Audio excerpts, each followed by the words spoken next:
ஓட்டுநர் உறவுகளுக்கு இனிய காலை வணக்கம். கிருஷ்ணாவரத்திலிருந்து சக்திவேலுங்க. இது என்ன ஒரு ஒரு ஆதங்கமான பதிவு. என்ன பதிவுன்னு கேட்டீங்கன்னா, இன்னைக்கு இன்னைக்கு வந்து ஒரு வண்டிக்காரருக்கு வந்து நாளைக்கு யாருக்கு வேணாலும் நடக்கலாம். இது என்ன பதிவுன்னு கேளுங்க. பைக்கு ரூ. 60 குடுக்குறாங்க. ஒண்டிப்புதூர்லேருந்து சோமனூருக்கு வருதுங்க. பைக்கு ரூ. 60 ரூ. 65 அந்த மாரி கணக்குல வந்துட்டு இருக்குது. ரெகுலரா ஓட்டுறனால ரூ. 60 ரூ. 2400 வாடகைக்கு போகுதுங்க. அங்கேருந்து சோமனூருக்கு சாமலாத்துல கொண்டு வந்து இறக்கி விட்டு வரதுக்கு ரூ. 2400 ஒரு வாடகைக்கு காலையில ஒரு வண்டி போயிருக்குது. போய் ஏத்திட்டு வரும்போது ஒண்டிப்புதூர் அந்த சரஸ்வதி ஹாஸ்பிட்டல் 4 ரோட்ல எல்என்டி பைபாஸ் 4 ரோட்ல 4 ரோடு தாண்டினதுமே சார்ஜென்ட் ஒருத்தர் கை நிறுத்தியிருக்காரு. வண்டி ஓரம் கட்ட சொல்லியிருக்காங்க. ஓரம் கட்டி வந்து பார்த்துருக்காங்க. செக் பண்ணியிருக்காங்க. வழக்கத்தை விட பாதி பாதி லோடு எச்சா இருக்குதுன்னு சொல்லியிருக்காங்க. அவர் ரூ. 10,000 பணம் கேட்டிருக்கிறாரு. ரூ. 10 பணம் கொடுத்துட்டு நீங்கள் போங்கன்னு இருக்கிறாரு. 10,000 எப்படி சார் கொடுக்குறது?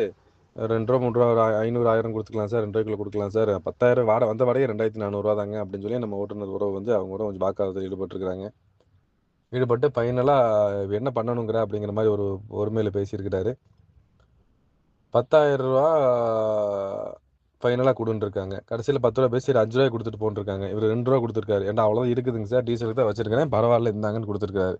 அவர் வேண்டாம், நீ ஒரு மாதிரியா ஒருமையில் பேசிட்டு நீ வண்டி எடுத்துகிட்டு முதல்ல கிளம்புங்க, நிற்காத அப்படின்னு பேசியிருக்காரு. இவர் சரி ரூ. 2 வாங்கல, ஒன்றும் வாங்கல, அவர் கோவப்பட்டு போக சொல்கிறாருன்னு நினச்சி வண்டி எடுத்து இந்த பக்கம் வந்துட்டாங்க. வண்டி எடுத்து ஒரு 10 நிமிஷம் இந்த பக்கம் தாண்டி சூழல் பக்கத்தில் வந்ததுமே அவருடைய மொபைலுக்கு ஒரு குறுஞ்செய்தி வந்திருக்குது. என்னன்னு கேட்டிங்கன்னா, ஃபைன் ரூ. 22,000 ஃபைன் அடிச்சு விட்ருக்குறாங்க. கேட்டால் ஓவர்லோடுங்களாமா. ஓவர்லோடுக்கு 22,000 ஃபைன் வந்திருக்குது. இது எப்படி இது எந்த வழியில் யோசிக்கிறது, என்ன பண்ணுறதுன்னே புரியலைங்க. இது ஆர்டி ஆஃபீஸில் கூப்பிட்டு ஆர்டி ஆஃபீஸில் கூப்பிட்டு உடனுக்குடனே என்ன பின்னான்னு பேசலாம் அப்படின்னு சொல்லி கூப்பிட்டு கேட்டாங்கன்னா ஒன்றுமே பண்ண முடியாதுங்க. ஜனவரி 1/1/2025 இருந்து அபராத தொகைகள் பல மடங்கு உயர்த்தியிருக்கிறாங்க.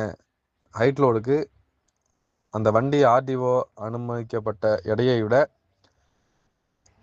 அந்த அளவுக்கு இருக்கலாமாம்பாங்க. எடை அளவுக்கு இருந்துக்கலாம். அதை விட அதிகமாக இருந்தது அப்படின்னா ஒவ்வொன்றுக்கும் ஒரு ரேட்டுங்களாமா. மேக்ஸிமம் 30,000 வரைக்கும் ஃபைன் போடுவாங்களாமாங்க.